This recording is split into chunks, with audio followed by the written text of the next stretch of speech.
এৰ যেটো বন্ধ এইটো বন্ধটো আমাৰ বড়ো জাতিৰ লগতে আমাৰ Ndfb সকলৰ কাৰণে খুব দুখৰ কথা। লম্বা বহুত দিন সংগ্ৰাম কৰি আজি শান্তি চুক্তিত সিগনেটৰী হিচাপে আমাৰ ৰঞ্জন দৈমাৰী ডাঙৰীয়াই আহিছিলে যোৱা 2020 চনৰ 27 জানুৱাৰীত। তাৰ পিছত যেটো শান্তি চুক্তি স্বাক্ষৰ হোৱাৰ পাছত তেখেতক আকৌ মানে জেললৈ লৈ গৈছে আৰু যোৱাকালি ৰঞ্জন দৈমাৰী ছাৰৰ এটা হিয়াৰিং আছিলে। এই হিয়াৰিঙক আকৌ পুনৰ যাৱজ্জীৱন লাইফ সেন্টেন্স এটা পানিশমেন্ট বিহা কৰা হৈছে। ইয়াৰ কাৰণে আমি Ndfb সকলে আৰু আমাৰ বড়ো দল সংগঠনে তেখেত মুক্তি দিয়াৰ কাৰণে আজিৰ এই বন্ধটো ঘোষণা কৰা হৈছে আৰু বন্ধ আমি অবজাৰ্ভ কৰি আছো এতিয়ালৈ। যদি মুকলি আকাশলৈ যদি ৰঞ্জন দৈমাৰী ডাঙৰীয়াক যদি মুক্তি কৰি নিদিয়ে, মুকলি আকাশত যদি আনিব নোৱাৰে, তেতিয়াহ'লে আমি BTC একৰ্ডটো মানে ডিনাউন্স কৰাৰ কাৰণে আমি ঘোষণা কৰিব লগা বাধ্য হ'ব। আমি এইটো মানি লোৱা নহ'ব, কাৰণ যিটো চুক্তি কৰিছিলে এই চুক্তিৰ যিকোনো দফা, এই দফাক যদি ইমপ্লিমেণ্ট যদি কৰিব লাগে, তেতিয়াহ'লে ৰঞ্জন দৈমাৰী ডাঙৰীয়াকো এৰিব লাগে। গতিকে আগন্তুক দিনত যদি ৰঞ্জন দৈমাৰী ডাঙৰীয়াক যদি মুকলি আকাশত যদি নানে, তেতিয়াহ'লে আমি BTCটো ডিনাউন্স কৰক। এইটো আমি BTCৰ চিফ ডাঙৰীয়া আৰু আমাৰ চিফ মিনিষ্টাৰ ডাঙৰীয়াকো আমি ইয়াৰ পৰাই আমি আহ্বান জনাইছোঁ। ডেফিনেটলি তেখেতসকলৰ বহুত মানে হেৰি আছে।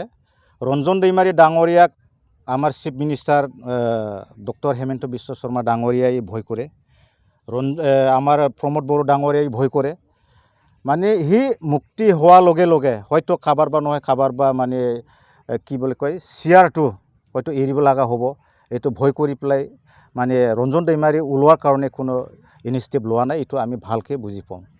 Ndfb যিখন কিভাৱে প্ৰাক্তন নেতাখিনি একচুৱেলি এইটো এপছৰহে চুক্তি, আমাক শান্তি চুক্তি হিচাপে আনিছে। এইটো Ndfbৰ কাৰণে এই BTR চুক্তিটো সফল বুলি আমি কোনোদিন ভাবি নলয়, কাৰণ আমি সভাৰেণ্টি বিচাৰিছিলোঁ। সভাৰেণ্টি নহ'ল আমি বুজি পালোঁ, কিন্তু এটা state with state within state লেভেলত হ'লেও এইটো চুক্তিটো হ'ব লাগিছিলে।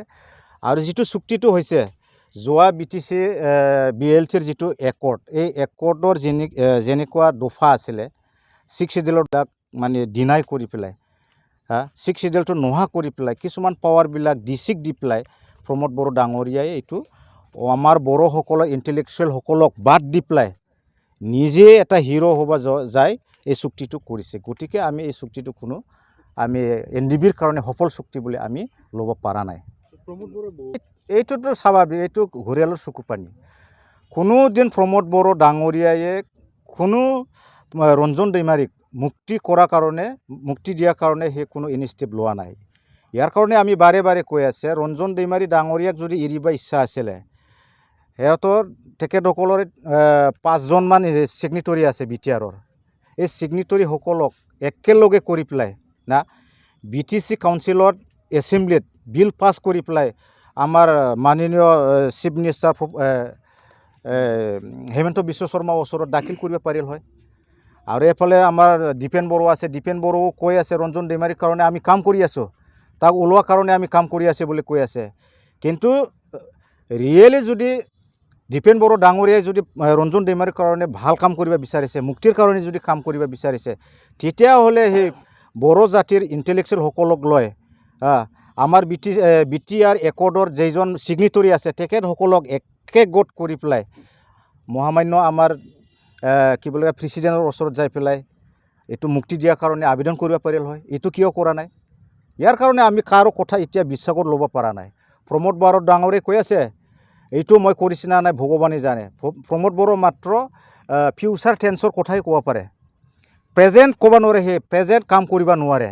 ইয়াৰ কাৰণে আমি বিশ্বাস নকৰে। কৰিম, এইটো ব্যৱস্থা কৰিছে, এনেকুৱা কৰিম, এনেকুৱা কৈ থাকিলে নহ'ব। প্ৰমোদ বড়োৰ এতিয়া এইটোকে আমি ক'ব বিচাৰোঁ, এইটো ঘৰিয়ালৰ চকু পানী।